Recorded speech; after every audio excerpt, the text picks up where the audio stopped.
Well, here we go again, working on the inviter once again. That's too much of a fun machine. I just don't want to give up on it yet. As you remember from the last video, it was kind of a failure because the water pump was hitting on the inside of the impeller housing. As you can see right there, a little bit of scrubbage going on the aluminum, and the vanes on the impeller are a little bit scrubbed up. That's not the biggest issue, though. The biggest issue is back here on the back side of it, where everything got really hot and melted everything. That's not looking real good. So what I did was, hold on just a minute, it's not over yet. There's supposed to be footage here. But anyway, I started working on this when you guys weren't watching, so here we're going to pick it up in the shop where I've got the drum sander on the Dremel type tool, and I have the impeller chucked up in the drill press, spinning it around as I'm polishing it off with the sanding drum there, and it looks like I'm being quite successful with it, so I like that idea. Now, as far as the impeller hitting on the housing, I have an idea for that too. Let's sand the edges off those. At this point, what do I have to lose? I can't get the parts anywhere. Everything is completely unobtanium. So, I mean, this is like the last resort for this before I have to look for another engine. I would like to put a fanner on that, but I can't even find that. Nobody makes one-lunger snowmobiles anymore. So, anyway, I did a little bit of work on it, some shaping and sanding, and I think it actually turned out okay. As long as that rubber is still intact down in there, it might seal up. If not, then I don't know. We'll try a different approach. But the edge of the impeller, as you can see, I've got those kind of scrubbed down a little bit. They're a little bit, I reshaped them is what I did really. Just reshaped the edge of the impeller.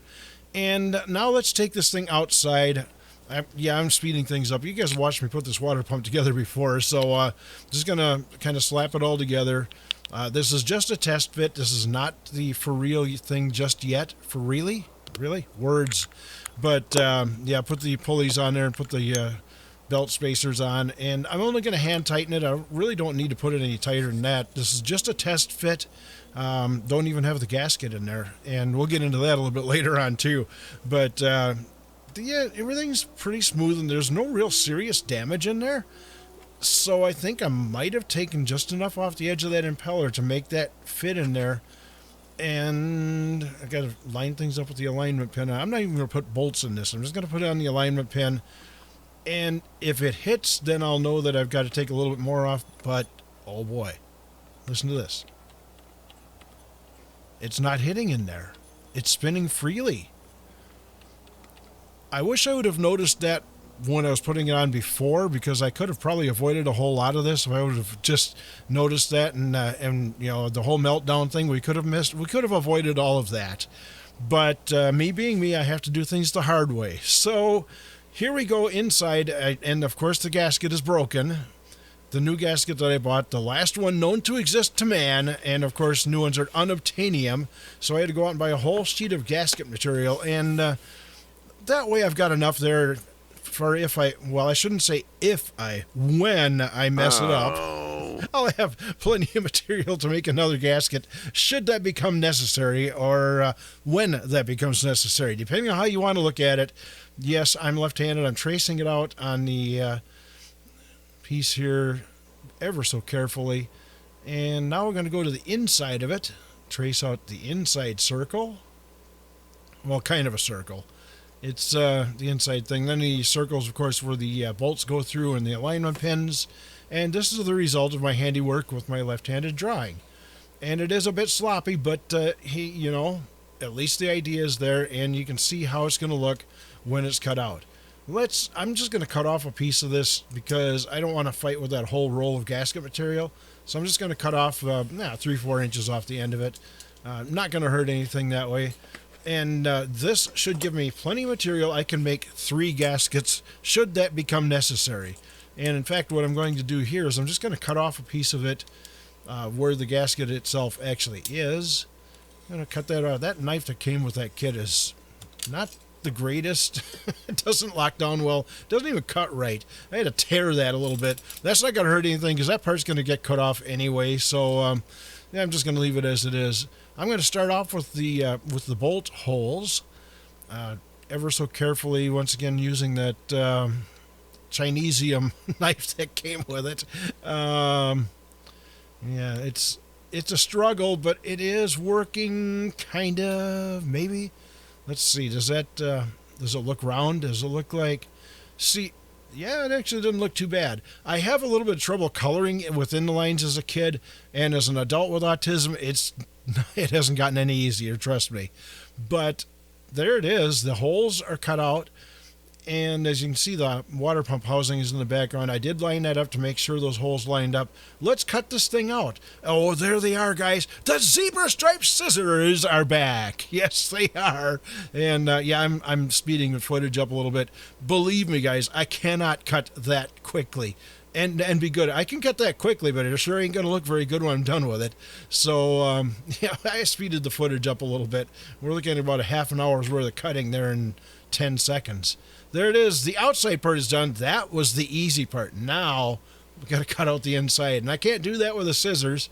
And as you can see there, I gave up on the Chinesium knife that came with it and got the X-Acto knife out with some real blades in it, and that seemed to do a whole lot better job there. I am punching the center out of it, and I think it looks like we have a match. Let's take the water pump housing and let's just match this thing up, see how it looks.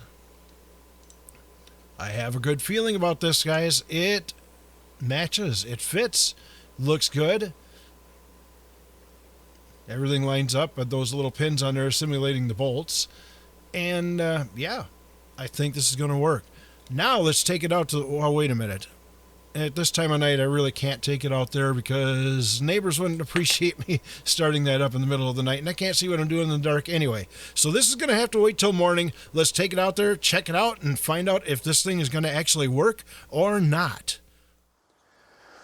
All right, before getting too carried away with the reassembly on the engine, I have a couple things to take care of here on the water pump, first of all. Last night I ended up cutting 2 gaskets just because one may not be enough. So I have 2 of them that I cut out last night, as you watched in the video. But as you remember, I did not tighten this up completely. And there is something I need to do before we reassemble this completely. And that is to lubricate what's left of the mechanical seal in there. I'm hoping that it works. I'll put these washers up there so they don't go anywhere. Oh, there's an extra one. There's 3. There we go. All right, we'll hang that stuff up on there. Pull this impeller back out of here, along with this little spacer. And yeah, as you can see, once again, I know I showed you this before, but you know, it's you know, what do I have to lose at this point, right? The parts are unobtanium. They're just not there, not any place. So, you know, got to do what one must do. All right, so everything looks clean inside there. It's all nice and shiny, as another YouTuber might say. So I'm going to take, just like we did before, take some coolant, put it in here, and here it is. I use this good stuff here. It's expensive.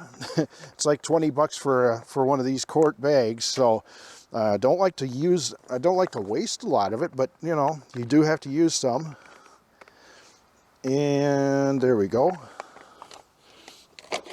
It's in the cap. And I think I'm going to, with a little of my finger here, run it down into there. Let that set up to the side, hopefully not tip over. So I don't want to make a big mess. Well, I've already made a big mess. What are you talking about? I'll run that around there, and I'm actually going to dump it into the housing like that, just to have it in there. Put the top on. And see if I can detect any of it leaking out. It doesn't appear to be. I'm not feeling any moisture down here, so let's put it back together. Everything's looking decent there. Spins freely, no play in the bearings. All right, this is where it's going to get messy because I got to turn it over and it's going to spill leftover coolant out. That's okay. We can live with that. Put this thing back together.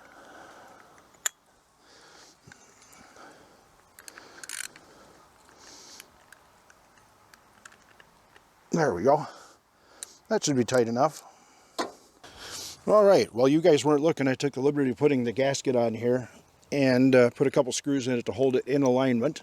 Let's get this thing lined up with the pin. A little alignment pin on there to make sure it's set properly on there. I'm going to start that one bolt just to put it on there just because I can. And there we go. And once again, everything's rotating freely in there. No scraping, no rubbing. And again, like I said in the previous part of the video, I wish I would have checked that before, because we probably could have saved all of this drama. If I had known about that, I could have probably shaved down those impeller vanes before damage occurred. Again, like I said, this is kind of a last effort, and I just thought about something. I probably shouldn't have tightened that nut completely, because I'm going to have to loosen it to put the belt on. Alright, I think I need I'm guessing that's going to be it. The most commonly lost wrench in the world, the 10mm metric wrench. I don't know why, but it seems to be the one that most people lose. And I actually don't have a torque spec for these, but I'm going to just turn them in there a little bit.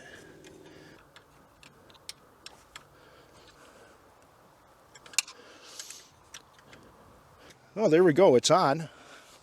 Now let's see about getting this, getting the belt put on it.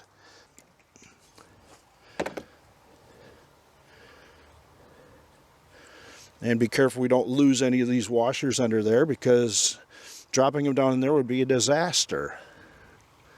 Disaster. I love the way I said that. Okay, make sure it's on the pulley, fully on the pulley, down below. Which, again, you guys can't see, but I'm working on that.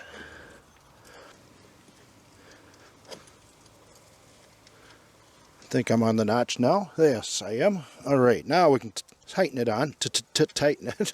Stuttering again.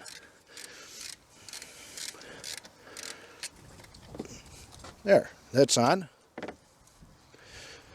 Give it a little pull with the pull rope.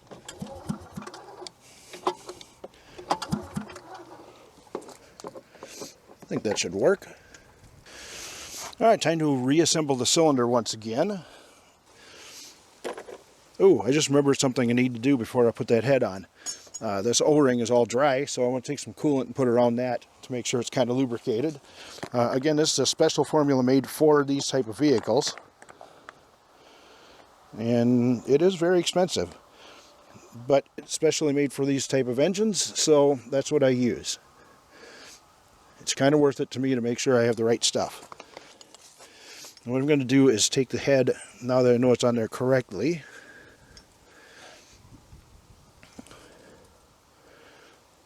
over and put it on here, like so. Make sure we're lined up, which we are. Alright, now, the fun part, lining everything up all at the same time. There's no alignment pins on the head with this, so that's why I used the bolts kind of as a way of aligning it to make sure that the gasket was in its proper location as I dropped the head on.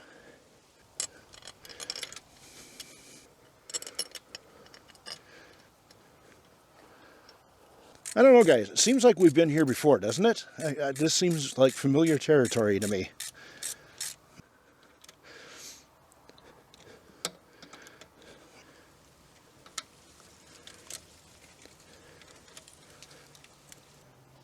One.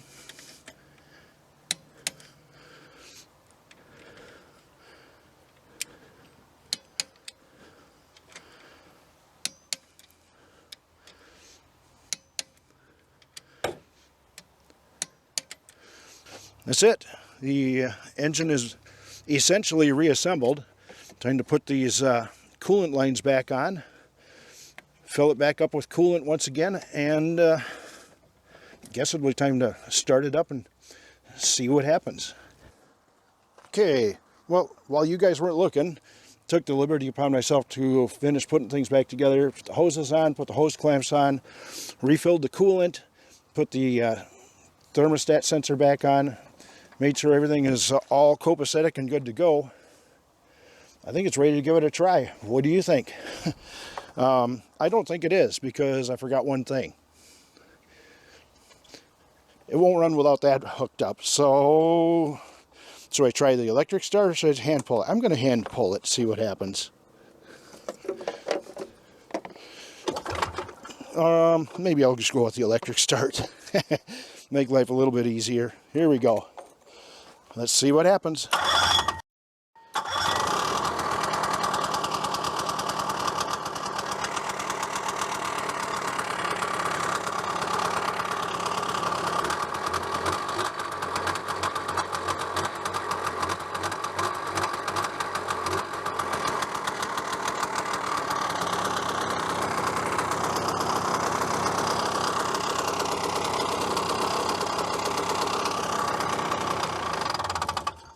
Well, it's a runner. Oh, I can run now. I'm on film.